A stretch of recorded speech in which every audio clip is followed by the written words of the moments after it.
Dans un instant, dans PPMP, vous allez voir que ça va s'enchaîner très très vite. Et là, nous sommes avec Jean, qui habite un village de 1700 habitants, c'est ça? C'est ça. Et vous vivez un enfer. Tir de mortier, passage à tabac, insultes. Ça a commencé quand? Ça a commencé en 2021, 14 juillet 2021. Parce que je suis fédérateur, j'aime mettre les gens en connexion parce que je travaillais dans le divertissement. On sortait du Covid, j'avais pas envie de me risquer à attraper cette maladie. Et donc j'ai privatisé ma rue avec l'accord de la municipalité qui était au courant, ça se passait bien au départ, après c'est différent. Et on a réuni les voisins, devant mon habitation, on a réuni les voisins, les amis, on était une trentaine. Et la soirée battait son plein, c'était super, très agréable. Vers 22h30, je reçois un SMS d'un numéro que je ne connais pas, assez véhément, me demandant de couper la musique pour tapage nocturne, que tous les voisins se plaignent. Donc je ne suis pas quelqu'un qui cherche les problèmes. Je me plie, je baisse le volume sonore. La musique, c'était afro-latino, c'était très zouk, salsa, raï, reggaeton. Donc forcément, peut-être que ça a excité le monsieur. Et en ayant baissé le volume sonore, 10 minutes après, on a reçu une dizaine, quinzaine de tirs de mortier. Donc on était pleinement visés. C'est les habitations, puisque les rues sont étroites, qui nous ont protégés. Et donc là, la soirée s'est terminée. Tout le monde est parti en courant. On a tout replié. On s'est mis à l'abri dans mon garage qui donne sur la rue. Et toute la soirée, ça a été des caillassages, des insultes pleinement homophobes, pleinement antisémites. Ça a été le début. Mais j'ai pas pris en compte vraiment la gravité des faits. C'est mes amis qui m'ont dit dépose plainte, va déposer plainte, c'est grave. J'ai dit non, il va se calmer de lui-même, l'alcool va le dessouler et ça ira mieux derrière. Mais en fait, non, ça a été de pire en pire. Vous connaissez les auteurs des faits? Alors, je ne les connais pas. Je l'ai sûrement croisé dans le village. Bonjour, au revoir, comme quelqu'un de civilisé. Mais je n'ai jamais eu d'interaction autre avec ce bonhomme. Alors, qu'est-ce qui se passe maintenant? Qu'est-ce qui se passe maintenant? Ben, rien. Enfin, si, je ne vais pas dire ça. Une instruction est en cours. Mais qu'est-ce qui s'est passé depuis? Parce que c'est quoi votre quotidien? C'est ça. Mon quotidien, c'est ce que vous voyez sur la voiture. Donc je suis pris pour cible gratuitement. Ma maison, ma voiture, c'est un cauchemar depuis 2021. À la suite de pendant 15 jours, entre le 14 juillet et le 1er août 2021, ça a été des insultes, des lettres avec des croix gammées, enfin que je pensais, mais je vais vous expliquer pourquoi. Des croix gammées sur des lettres, des insultes un peu en tout genre. Et le 1er août, je participe à un vide-grenier dans mon village en tant que participant pour faire du vide dans ma maison que j'essaye de vendre parce que la situation elle est ubuesque. Et l'agresseur du 14 juillet se fout devant mon stand en m'insultant. Donc je détourne le regard pour pas lui donner du crédit parce que c'est un monsieur qui est apparemment pas toute sa tête. Et donc il se jette sur moi, m'attrape au callback en hurlant que je suis un sale juif, un assassin de Palestiniens, que je mérite de crever. Enfin des trucs très très durs pour moi. Alors, je me suis laissé faire. Et c'est une femme. Alors, personne n'a bronché. Hein. Il y avait peut-être 200 personnes dans la rue, personne n'a bronché. J'étais à 10 mètres des organisateurs qui se pavanaient, que ça faisait rire forcément. Parce qu'aujourd'hui, l'actualité, c'est quand il y a quelqu'un qui est en danger, on rigole et on filme. Donc personne n'est intervenu. Il n'y a qu'une femme d'une cinquantaine d'années qui était exposante, qui a fendu la foule pour me venir en aide. Donc l'agresseur a changé de cible, il s'en est pris à elle. Il a été véhément avec elle, des insultes, des menaces de mort. Et c'est à ce moment-là que les organisateurs se sont déplacés pour le calmer, en lui expliquant « tu le choperas, mais à un autre moment, pas ici, pas devant tout le monde ». Donc moi, je ne me sentant pas en sécurité, j'ai été déposé plainte le 1er août 2021, ma première plainte. Ma première plainte. Qu'est-ce qui s'est passé depuis? Depuis, rien. Entre cette plainte et... ça s'était calmé, j'avais des caillassages, des insultes. C'était bref, il n'y avait pas de gravité. Enfin, en tout cas, moi, je ne la voyais pas, la gravité. J'ai été dans le déni très longtemps de la gravité. Et l'homme, moi, je suis parti entre-temps dans ma famille en Bretagne. Je reviens en début d'année 2022. J'appelle la gendarmerie pour savoir où en est ma plainte que j'ai déposée. Est-ce que l'homme a été interpellé? Là, on me répond de manière assez étrange que l'homme a quitté le village. Il n'habite plus dans le village. Il a vendu. Il est parti au centre-ville de la ville à côté d'Iborne. Donc, ils ont donné le dossier à la police nationale. Donc, je trouve ça un peu étrange, puisque les faits se déroulent dans le village, que ce soit la police nationale qui n'a rien à voir avec le village. Mais bon, admettons, je fais confiance, c'est eux les enquêteurs, pas moi. Et mois de juin, je dépose sur ma façade le drapeau LGBT, drapeau arc-en-ciel, en soutien aux violences faites à travers le monde aux LGBT, parce que je me sentais concerné. Donc, je me dis, je vais quand même montrer mon soutien. Et alors là, ça a été 2022, un cauchemar. Ça a démarré par une lettre, en tout cas, que j'ai donnée à votre équipe. La lettre est folle. C'est la moins folle, hein, c'est la moins violente. Hein. Bah, la lettre est folle. Hein. Excusez-moi, mais j'ai lu la lettre, elle est incroyable. Hein. Voilà, et donc... Je vais vous la lire, un petit peu. Bonjour, monsieur. Vous êtes PD, tant mieux pour vous. Notre village est un village familial. Nous sommes plusieurs voisins. Si ce n'est pas tout le village à ne pas approuver votre drapeau de PD. Ici, ce n'est pas la Gay Pride et ne le sera jamais. Vous ne trouvez pas ça fou, vous? voilà, Non, mais ça c'est reflète incroyable. un peu. Vous dites c'est pas la pire, celle-là? Non, c'est pas la pire. Merci de retirer rapidement ce drapeau contre nature. Nos enfants sont les premiers choqués par votre provocation. Ça suffit maintenant. Retirez ce drapeau immonde et s'il vous plaît, cassez-vous. Rentrez d'où vous venez. Vous connaissez le dicton qui cherche trouve.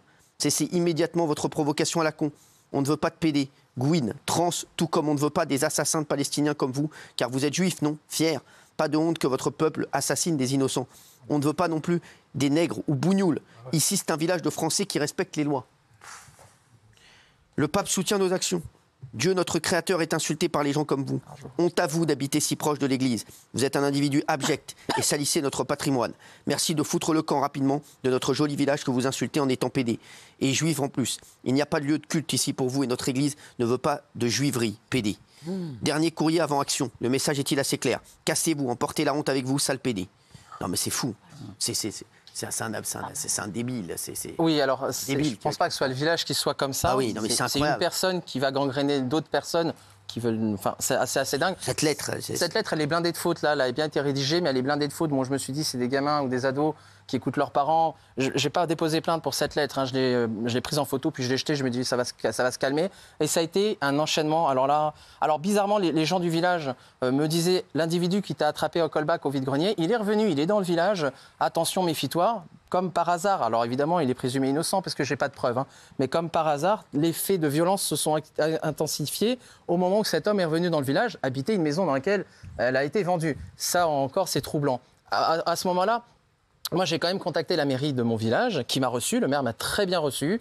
Il m'a dit qu'il est maire, qu'il ne peut pas faire, il n'a pas de pouvoir, il n'a pas le bras long, il ne peut rien faire, que si cet homme était en logement social, il l'aurait foutu dégagé du village parce qu'il est connu pour des problèmes. Les personnes qui ont eu des problèmes, des griefs assez lourds avec cet homme. Juste une personne dans le village ou c'est... Alors, ça part d'une personne, mais cet homme a gangréné beaucoup de gens parce qu'il y a d'autres personnes qui ont été mouillées. Dans mon village, les personnes qui connaissent, qui savent, ne disent rien. Tout le monde se tait. C'est une omerta violente. Moi, j'ai du mal avec ça. Donc, forcément, depuis 2021, j'ai mis ma maison en vente pour quitter cette folie. J'ai eu du mal à la vendre parce que les gens ne voulaient pas être des cibles à leur tour puisque ma maison est prise pour cible. Donc, j'ai eu du mal. Là, récemment, je viens d'accepter une proposition d'achat. Alors, forcément, je vends à perte, hein, mais c'est le prix à payer parce que sinon, c'est assez douloureux, si vous voyez ce que je veux dire. Donc, bien sûr qu'on voit ce que vous voulez dire. Et il y a eu ça, il y a eu... Puis après, ça a été des lettres beaucoup plus véhémentes où on me menace de me décapiter. On me dit que je suis comme Samuel Paty, je fais de la provocation. Qu'est-ce qui s'est passé? Parce qu'il y en a eu beaucoup. C'était quasiment tout le temps, quotidiennement. Ça a été très dur. Surtout que moi, entre-temps, en 2021, j'ai eu un traumatisme crânien très lourd qui n'a rien à voir en lien avec les agressions, mais qui m'a affecté puisque j'ai des séquelles invisibles et irréversibles qui sont très lourdes. Donc ça m'a impacté encore plus ma détresse. Et en 2022, j'ai eu caillassage, vitre brisée, pneus crevés.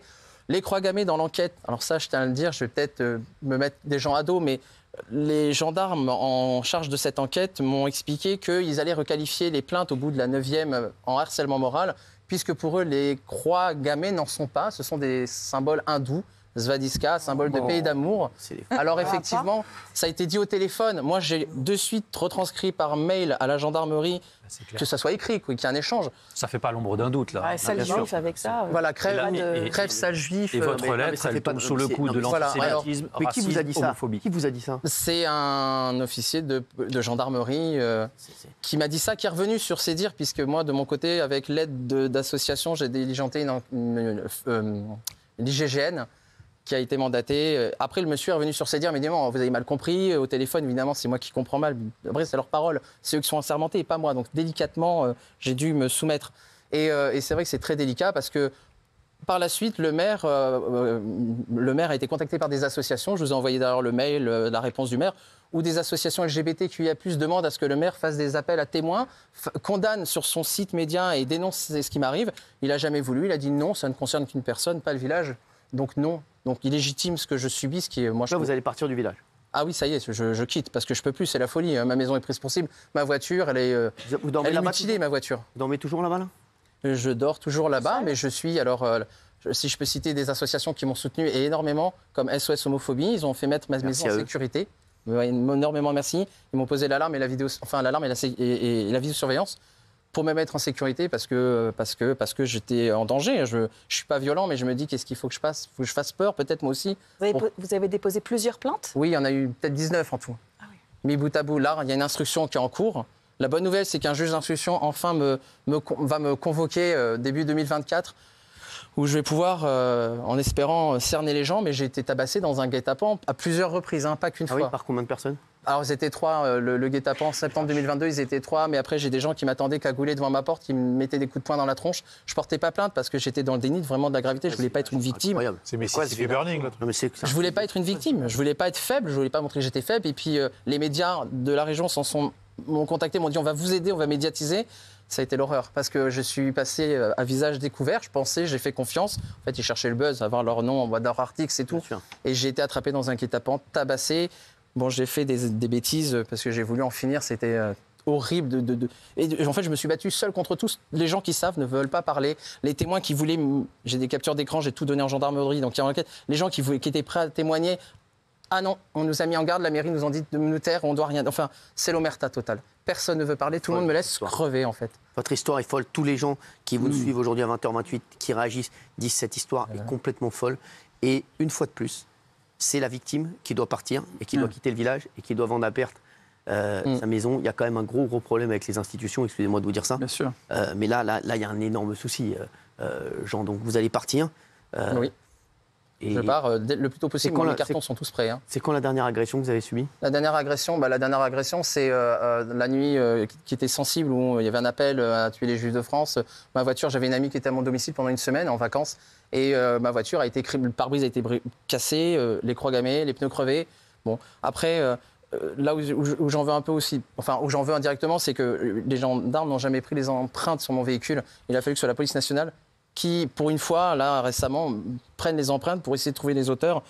Après, les gendarmes, ils ont fait une enquête. Je ne dis pas qu'ils n'ont pas fait leur travail. Ils ont fait leur travail, mais à mes yeux, peut-être pas assez, parce que l'auteur des faits n'a jamais été interpellé. C'est surtout ça. Alors qu'il y a des témoins qui ont été auditionnés, des témoins qui sont prêts à parler. D'ailleurs, les témoins, il faut que je vous le dise, alors je vais me mettre tout le village à dos, et c'est pas grave, c'est déjà fait depuis un moment, mais tous les rares témoins, 4 personnes, qui m'ont soutenu devant les gendarmes et devant les journalistes, ont été pris à partie également et ont dû quitter le village. Ils ont vendu leur maison, sont partis. Et voilà. Donc je suis tout seul maintenant dans mon village face à la folie. C'est fou. Je dis pas que c'est tout le village. C'est quoi le profil des personnes qui vous agressent? Alors, il y a la cinquantaine. Cinquantaine, d'accord. Ouais, quand je suis passé dans les médias locaux, j'ai été agressé à visage découvert par des gens qui étaient 50, 60. C'est pas des jeunes, c'est pas des jeunes. Il y a eu des jeunes, puisqu'on m'a fait le salut nazi avec la phrase. On m'a sorti des trucs assez... c'est des gens du village que vous connaissez? Moi, je connais pas, parce que je travaille dans le divertissement, donc j'étais saisonnier à l'extérieur, j'étais là que rarement dans ma maison. Mais c'est des gens, oui, qui m'ont connu. Qui m'ont connu. Moi, je me cache pas. J'ai ma gaine David, j'ai une étoile de David. Quand on me demande est-ce que tu es juif, je dis bah oui, j'ai l'étoile de David. J'en suis fier, je vais pas la cacher. C'était rappelé que les auteurs des faits ne sont pas musulmans. Non, ils ne sont pas musulmans. Il ne faut pas qu'il y ait d'amalgame. Voilà, exactement. Comment 19 plaintes, Cyril? 19 plaintes, c'est incroyable. Ça bouge pas. Merci. Oui, Gilles. Ce qui est incroyable, c'est que personne vous a vraiment aidé, ni même écouté. Le maire, le député, la police, la gendarmerie. Comment vous expliquez ça? Moi, j'ai une explication, c'est que ceux qui vous adressent sont protégés. Est-ce que vous êtes d'accord avec ça? Complètement. Oui, je suis complètement d'accord avec ça.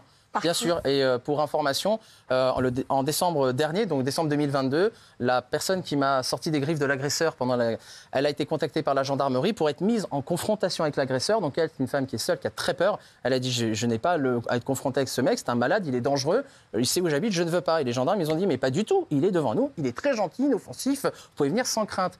Donc là, je lui ai dit, il y a une subordination de témoin, c'est pas possible. On essaye de l'influencer, donc elle vend son bien, elle s'en va, elle veut quitter le coin, là. Elle est inquiète.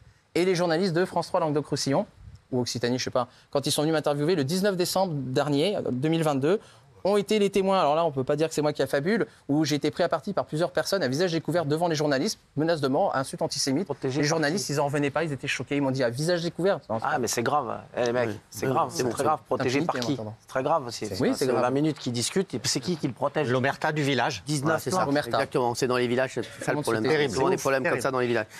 Pierre, Jean, excusez-moi, on espère que votre histoire va bouger et que vous allez pouvoir être enfin heureux. Mais en tout cas, déjà, ce qu'il y a, c'est que vous déménagez. C'est ça me rend fou parce que c'est vous qui êtes obligé de partir de votre village. Merci en tout cas pour votre témoignage. Merci d'avoir été là. Allez, chérie, on va passer maintenant à la page People avec Myriam Palomba qui arrive dans un instant. On a des nouvelles de